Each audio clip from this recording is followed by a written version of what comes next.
Hey, before we dive in, don't forget to subscribe to my channel for more stories like this one. Hit that button and join the crew. You won't be joining us for Christmas until you make things right with Aunt Amanda, my mom declared, her voice sharp as frost. Somewhere in the background, Uncle Paul's chuckle echoed. She'll give in like always. What they didn't realize was that for 6 years, I'd been their hidden Santa, pouring thousands of dollars into gifts they assumed came from one another. This Christmas, as they gathered around the tree anticipating joy, they'd find only empty boxes and a truth that would shatter their holiday forever. If you've ever been the family's cash machine while getting betrayed, smash that like button now. Subscribe if you believe respect should outweigh family duty, because this is the tale of how I went from being the family's doormat to the woman who exposed their deceit on Christmas morning.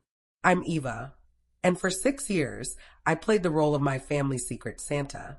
Not the cheerful kind who gets cookies and milk, just the kind who gets used, ridiculed, and ignored. It began when I was 26, just starting my career as a financial analyst. The pay was finally good after years of cheap noodles and thrift store finds. That first Christmas, my mom, Clara, called with her usual guilt-laced tone. "Eva, sweetheart, things are tough for your cousins this year. Kevin's out of work again, and little Anna's been dreaming of that dollhouse." She paused, letting the silence tighten like a trap. "Could you help out, just this once?" Standing in my sparse apartment, staring at bare walls, I thought of the dollhouse I never had as a child. "Of course, Mom. How much?" "Just a few hundred. You're such a wonderful daughter." That few hundred ballooned to $800 by Christmas Eve. I got Anna her dollhouse, a bike for Kevin's son Joshua, an extra gift so everyone felt included. Seeing Anna's eyes sparkle at the sight of that dollhouse made every overdrawn credit card feel worth it. But here's the truth about generosity in a family of users. They don't see your kindness, they see a target.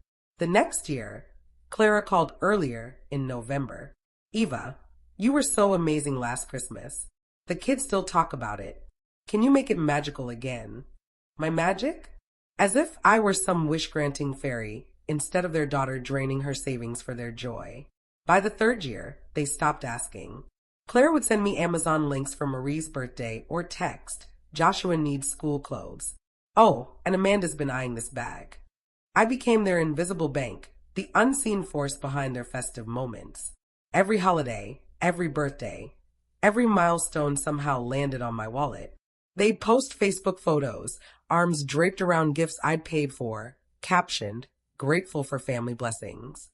Not a single thank you, not a hint of recognition. At family dinners, they'd tease that Eva was too busy with work to understand the joy of giving. I understood it all too well. I was giving everything while they took the credit. By year 6, I was shelling out nearly $15,000 a year for a family that treated me like an unwanted guest. I'd arrive at holidays drained from extra shifts, only to watch them unwrap my gifts and thank each other. The worst part? I kept doing it, hoping this time someone would see me, that I'd feel like I belonged instead of like hired help. But belonging was never their goal. I was just a walking wallet. Last November, the family group chat buzzed with Christmas plans. Aunt Amanda was hosting at her new house, a house I'd helped fund with a loan she never mentioned again. Messages flew. "Clara, so excited to see everyone. The kids can't wait. Paul, I'll bring the good wine. Amanda's going big with decorations. This'll be our best Christmas yet." I typed, "What can I bring?" The chat went quiet. Then my phone rang. "Eva," Clara's voice was glacial. "We need to talk." My heart sank. "What's wrong?" "It's about Thanksgiving. What you did to Amanda." The Thanksgiving incident. I'd quietly asked Amanda why she needed $300 for groceries when she'd spent all dinner boasting about her casino winnings. She'd sobbed and locked herself in the bathroom for an hour. "Mom, I just asked a question." You humiliated her in front of everyone. You made her feel awful for enjoying herself after working so hard. Working hard?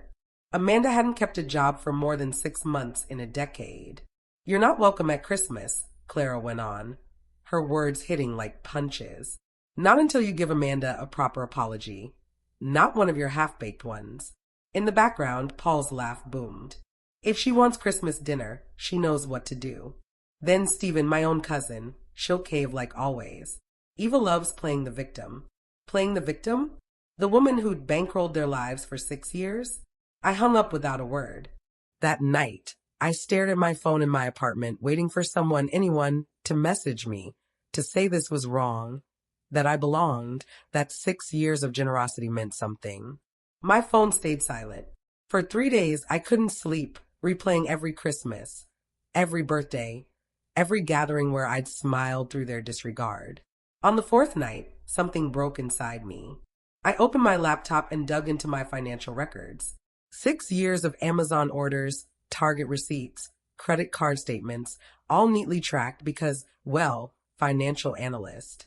The numbers hit like a gut punch. $67,432. I'd spend more on them than most spend on a car. For people who just banned me from Christmas, I started printing every receipt, every order confirmation, every PayPal transfer. The pile grew, a tower of proof that I was their secret Santa. As I printed, I planned. They didn't just expect gifts, they expected specific ones. The pricey ones. Joshua's PlayStation and his art supplies, Marie's designer clothes, Kevin's tools, Amanda's jewelry, Paul's whiskey collection, all funded by me, all cancelable. I grabbed my phone and canceled order after order. Joshua's gaming console? Gone. Anna's art easel and supplies? Canceled. Marie's designer boots? Canceled. Amanda's diamond earrings? Gone. Paul's aged whiskey? Canceled. All they'd have left were the cheap last-minute gifts they'd picked up, drugstore candy, and clearance rack sweaters. But I wasn't finished. I'd been documenting everything unknowingly. Photos of gatherings with my gifts in the background, screenshots of their family generosity, Facebook posts, texts where they'd asked for specific items. I compiled it all into a folder. 6 years of evidence that their perfect Christmases were built on my money and their lies. As I worked through the night, I felt something new. Control. For once, I wasn't the one being used. I was setting the terms. Christmas was 12 days away. 12 days for them to learn that Santa was real and she was done. On Christmas Eve, my phone buzzed with photos from their celebration. The tree, the decorations, the family in matching pajamas I'd bought 2 years prior. They looked so joyful, so full of expectation. I wasn't there, but neither were their gifts. Christmas morning dawned cold and gray. I sipped coffee and waited. It didn't take long. At 7:47 a.m., Clara texted, "Eva, did you order Joshua's PlayStation? It didn't show up." At 8:05, Amanda, "The jewelry I ordered isn't here. Did you use a different service?" I nearly laughed. They still thought the gifts were from each other. At 8:15, Kevin, "Half our gifts are missing. This is a mess." Then silence. I could imagine them around the tree, staring at a pile of cheap presents, wondering where Christmas had gone. At 9 a.m., Clara called, her voice trembling. "Eva, something's wrong. All the good gifts are gone. Did you do something?" "I don't know what you mean, Mom. I wasn't invited, remember?" "Don't play games. If you canceled orders out of spite, what orders?" I asked, feigning confusion. "The ones you placed? Amanda's? I'm not sure why you're calling me about your missing gifts." The silence stretched, broken by the sound of crying kids in the background. "Eva, please. The kids are upset. We can fix this. Can we?" "Last I checked, I wasn't welcome until I apologized to Amanda. Has that changed?" Click. I hung up. The messages poured in after that. Anger, confusion, bargaining, denial, but not one apology, not one nod to what they'd done. That evening, I sent a single message to the group chat. A photo of my computer screen showing 6 years of receipts, purchases, and records, all clearly mine. The caption, "Merry Christmas from your secret Santa. Hope you enjoyed 6 years of my generosity. Sadly, Santa's retired for good." Then I left the chat. The next few days brought a flood of reactions. Amanda's fury, Clara's guilt trips, Paul's manipulation attempts, and, surprisingly, understanding from some younger cousins. Anna, now 16, texted me privately, "You always asked what I wanted for Christmas. It was you, wasn't it? All those years. Yes, sweetheart. It was me. I'm sorry they treated you like that. Thank you for everything.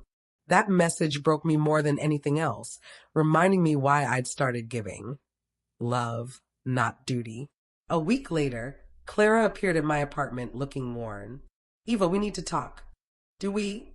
You can't just abandon family. Family doesn't ban someone for speaking the truth.